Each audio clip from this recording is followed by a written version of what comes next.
علیکم. تو اس سے پہلے والی ویڈیوز میں ہم لوگوں نے دیکھا تھا کہ آخر ہم لوگ فضائل کو کس طریقے سے پڑھتے ہیں، اور ابھی اس میں ایک امپورٹنٹ ٹاپک بچا ہوا ہے کہ اہل بیت علیہ السلام کے فضائل کو کس طریقے سے پڑھتے ہیں.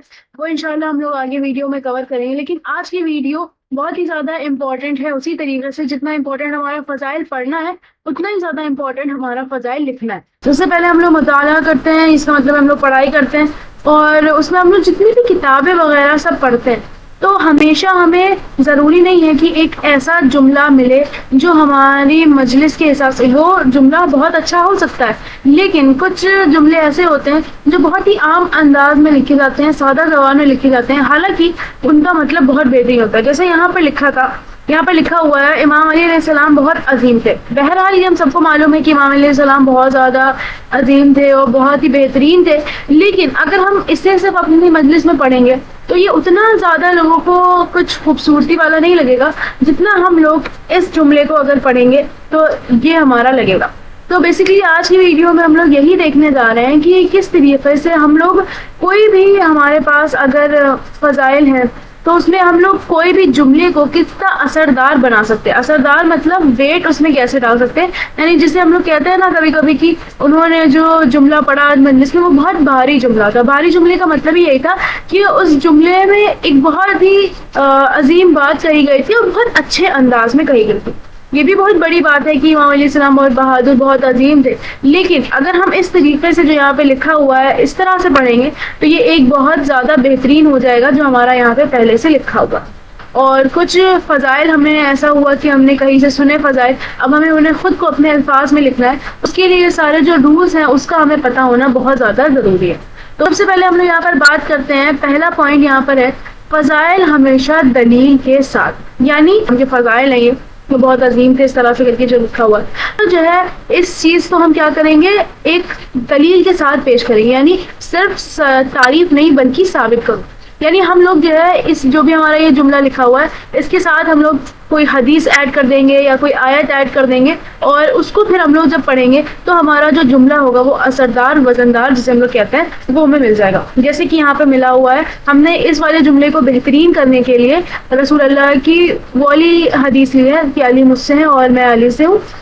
تو اس طرح سے ہم لوگوں نے اس کو لکھا ہے. علی کی عظمت کا اندازہ اس سے لگائیے کہ رسول خدا نے فرمایا علی مجھ سے ہیں اور میں علی سے ہوں. ٹھیک، صرف یہ کہیں کہ امام علیہ السلام بہت عظیم تھے، اس سے ان کی جو سچ میں عظمت ہے، یعنی ان کے جو سچ میں فضائل ہیں وہ صرف اس جملے سے ہمیں سامنے ظاہر نہیں ہو رہا ہے، لیکن اس جملے سے علیہ السلام کا جو مرتبہ ہے وہ ظاہر ہو رہا ہے. کیوں؟ کیونکہ رسول خدا جو ہے وہ یہ فرما رہے ہیں کہ میں علی سے ہوں اور علی مجھ سے ہے نا، علی مجھ سے ہے میں علی سے ہوں. یہ چیز اس میں رسول اللہ فرما رہے ہیں. پھر دوسرا ہمارا آتا ہے عام جملے میں نا کا استعمال. مطلب عام جملے میں نا کا استعمال کا مطلب یہ ہے کہ آپ پہلے جیسے یہ عام جملہ یہاں پہ لکھا ہوا ہے امام کا در بہت اونچا ہے، تو اس میں ہم لوگ کیا کریں گے، نہیں کا استعمال کریں گے. یعنی ہم لوگ اس طریقے سے کہیں گے کہ عزیزان گرامی یہ کوئی عام در نہیں ہے بلکہ یہ وہ در ہے جہاں فرشتے بھی سوالی بن کر آتے ہیں، جہاں ستارہ بھی جھک کر سلام کرتا ہے. یعنی کہ ہم لوگوں نے کیا کیا، یہ جو ہمارے پاس ایک عام سا جو ہے جملہ تھا تو اس میں ہم لوگوں نے بیسیکلی کیا کیا،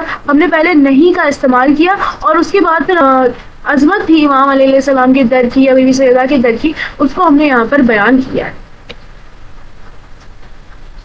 پھر ہمارا آتا ہے پہلے سوال پھر جواب. یعنی کہ یہ بھی ایک بہت زیادہ امپورٹنٹ پوائنٹ ہے جس کا ہم لوگ بہت زیادہ کثرت سے استعمال کرتے ہیں اپنے فضائل کو لکھنے کے لیے، کہ آپ پہلے سوال کریے اور پھر اس کا جواب دیجیے. کیوں؟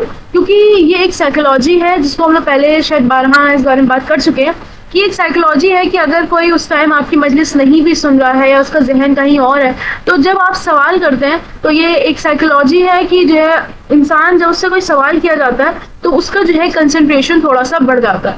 تو اب اگر ہم لوگ کسی سے سوال کریں کہ امام علیہ السلام کون ہے، جو بھی بیٹھا ہوگا وہ سوچتے رہے گا کہ ہاں امام علیہ السلام کون ہے.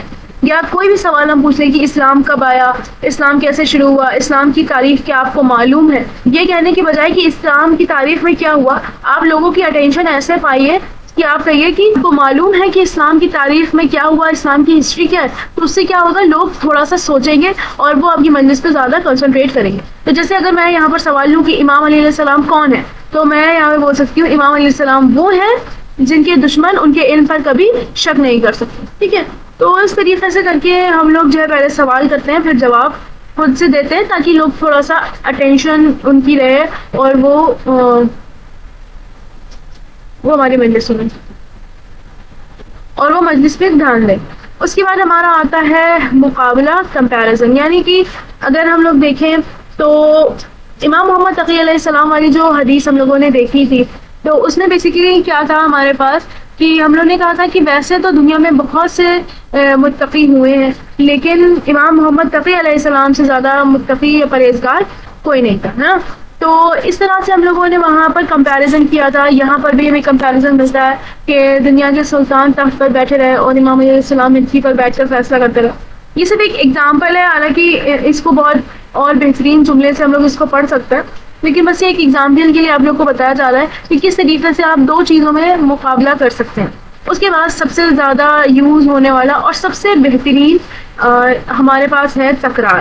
تکرار کا مطلب ہوتا ہے کہ ایک طرح سے بار بار چیزوں کو کہنا، لیکن اس میں جو ہے کچھ چیزیں کامن ہوتی ہیں اور تھوڑی سی چیزیں بدلتی رہتی ہیں.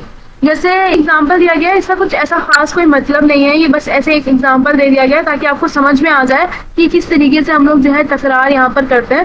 اور اس سے بہترین تکرار ہم لوگ انشاءاللہ آگے دیکھیں گے.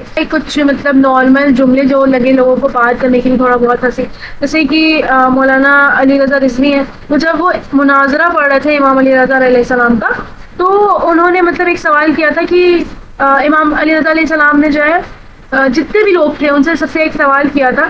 تو اب وہ لوگ کیونکہ اس ٹائم ان لوگ کو بہت پسینہ آ رہا تھا، اور جب وہ مولانا علی رضا رضوی جو ہے جب وہ پڑھ رہے تھے یہ مجلس، تو اس وقت جو ہے بہت زیادہ گرمی تھی، اس وقت لوگوں کو بھی پسینہ آ رہا تھا. تو وہ مطلب ایک ہنسی کا جملہ ایسے بول دیتے ہیں کہ اب جیسے آپ کو پسینہ آ رہا ہے ویسے ان کو پسینہ آ رہا تھا، بس فرق یہ ہے کہ آپ کو گرمی کی وجہ سے آ رہا ہے اور ان کو جراب نہیں پتا تھا. پوائنٹس میں نے پڑھائے ہیں، اور اس سے پہلے والی ویڈیو میں ہم لوگوں نے جہاد بالقلم کے بارے میں دیکھا تھا. ٹھیک ہے، تو آپ لوگ کو یہاں پہ جو فضائل ہیں یونیورسٹی آف امام جعفر صادق علیہ السلام کے، وہ میں یہاں پہ آپ کو بتانے جا رہی ہوں. ٹھیک ہے، اور میں نارملی ایسے ہی بول کر آپ کو جسے ہم لوگ کہتے ہیں نا سمری یا سارانش جسے ہم لوگ بولتے ہیں، وہ میں آپ کو بتاؤں گی، یعنی ایک سمرائز فارم میں کہ یونیورسٹی آف امام جعفر صادق علیہ السلام میں کیا فضائل امام کے لکھنے ہیں آپ کو. لیکن اسے جب آپ لکھیں گے تو آپ جو جملے لکھیں گے وہ انہی کا استعمال کر کے لکھیں گے جو میں نے آپ کو بتا رکھے، اور ایک پورا فضائل جو ہے لکھنا ہے یونیورسٹی آف امام جعفر صادق علیہ السلام. ٹھیک ہے، تو اب میں آپ کو بتاتی ہوں کہ سب سے پہلے آپ اس کو اپنے الفاظوں میں شروع کریے گا، لیکن میں آپ کو تھوڑا بہت ایسے بتاتی ہوں. تو عزیزان گرامی، جہاد بالقلم میں اگر ہم دیکھیں تو ایک بہت ہی بہترین چیز ہم لوگ کو دیکھنے کو ملے گی، اور وہ ہے یونیورسٹی آف امام جعفر صادق علیہ السلام. کیوں؟ عزیزان گرامی، امام جعفر صادق علیہ السلام جب انہوں نے ایک یونیورسٹی کھولی، یعنی انہوں نے درسگاہ کھولی، تو اس میں تقریباً 4000 شاگرد بتائے جاتے ہیں. اور یہ 4000 شاگرد کیا پڑھنے آئے تھے؟ صرف دینی باتیں نہیں پڑھنے آئے تھے یا اسلام کے بارے میں فقہ جاننے نہیں آئے تھے، بلکہ کیمسٹری، بایولوجی، ایسٹرونومی، سائیکالوجی، یہ ساری چیزیں یعنی دنیاوی چیزیں جو ہیں امام جعفر صادق علیہ السلام ان کے بارے میں درس دیتے ہیں. اس کی وجہ سے آج سائنس جو ہے اتنی ترقی کر پایا ہے. بہرحال آج کل ان کا نام بالکل نہیں ملتا ہے، تو یہ ہماری ذمہ داری ہے کہ ہم ان کے بارے میں جانیں، ان کے بارے میں پڑھیں. اب سب سے پہلے ہم لوگ ذرا دیکھ لیتے ہیں کہ کیا شان ہے امام کی درسگاہ کی، امام کی یونیورسٹی کی جو شان ہے وہ آخر کیا ہے. تو عزیزان گرامی، اگر ہم لوگ ایک اسکول کا جو ہے اگر ہم لوگ ایک اسکول کو لے کر دیکھیں، اپنے ذہنوں میں رکھیں، تو وہاں پر کیا ہوتا ہے؟ ایک کلاس ہوتی ہے نا، ایک کلاس ہوتی ہے. ایک کلاس میں تقریباً زیادہ سے زیادہ بچے ہوتے ہیں، اور 70-80 بچے ہوتے ہیں، اس سے زیادہ بچے نہیں ہوتے. یا اگر بہت زیادہ ہم لوگ یونیورسٹی میں بات کریں تو 100 یا 120 یا بہت حد تک 150. ٹھیک ہے، 150 سے زیادہ بچے ایک کلاس میں آپ کو نہیں ملتے. 150 سے زیادہ بچے آپ کو ایک کلاس میں نہیں ملتے. اب ان کو جو پڑھانے آتا ہے، یعنی جو کیمسٹری ہو گئی، بایولوجی ہو گئی، ایسٹرولوجی ہو گئی اور سائیکولوجی ہو گئی، یہ سارے کے ٹیچرز کون ہوتے ہیں؟ الگ الگ ہوتے ہیں. یعنی جو کوئی کیمسٹری پڑھا رہا ہے تو وہ کیمسٹری میں بہت بہترین ہے، جو بایولوجی پڑھا رہا ہے وہ بایولوجی میں بہت بہترین ہے. تو ہر ایک ٹیچر کو الگ الگ سبجیکٹ دیا جاتا ہے. اور پھر اس کے بعد جب ہم لوگ دیکھیں تو ہمارے اسکول یونیورسٹی میں ہر طرح کے بچے بھی ہوتے ہیں. کچھ ایسے بچے ہوتے ہیں جن کو بہت جلدی سمجھ میں آتا ہے، کچھ ایسے ہوتے ہیں جو تھوڑا کم جلدی سمجھ پاتے ہیں، اور کچھ ایسے ہوتے ہیں جن کو تو کئی بار سمجھنا پڑتا ہے، کئی بار پڑھنا پڑتا ہے، اس کے بعد ان کو یاد ہوتا ہے. تو عزیزان گرامی، امام جعفر صادق علیہ السلام کی جو درسگاہ ہے وہاں پہ 4000 شاگرد، اور پڑھانے والا کون؟ صرف ہمارا مولا امام جعفر صادق علیہ السلام. اور ہر طریقے کے بچے، جن کو جلدی سمجھ میں آتا ہے، جن کو دیر میں سمجھ میں آتا ہے، یا جن کو بہت زیادہ دیر میں سمجھ میں آتا ہے. اور جو بھی ٹیچر ہے وہ کون ہے؟ صرف اور صرف امام جعفر صادق علیہ السلام.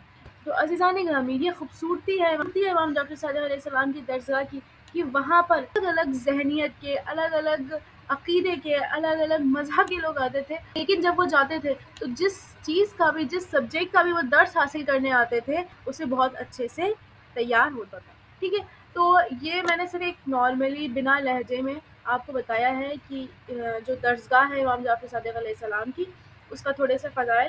اور باقی یہاں پہ میں آپ کو ایک اور ہوم ورک دینا چاہتی ہوں کہ جو بھی امام جعفر صادق علیہ السلام کے شاگرد ہیں، آپ نیٹ پر سرچ کریں اور ایک شاگرد کوئی بھی ان کے بارے میں پڑھیں. کمنٹ میں آپ بتا سکتے ہیں تاکہ اور بھی لوگ اس سے فائدہ اٹھائیں کہ کون سے شاگرد نے دنیاوی ہم کے شاگردوں نے جو بھی کیا ہے ہسٹری میں، وہ آپ لوگوں کو بتائیں. مزید ایسی ویڈیوز کے لیے اگر آپ ہمیں سپورٹ کرنا چاہتے ہیں تو ڈسکرپشن میں QR کوڈ اور پیٹرون کی لنک موجود ہے، آپ وہاں سے کر سکتے ہیں.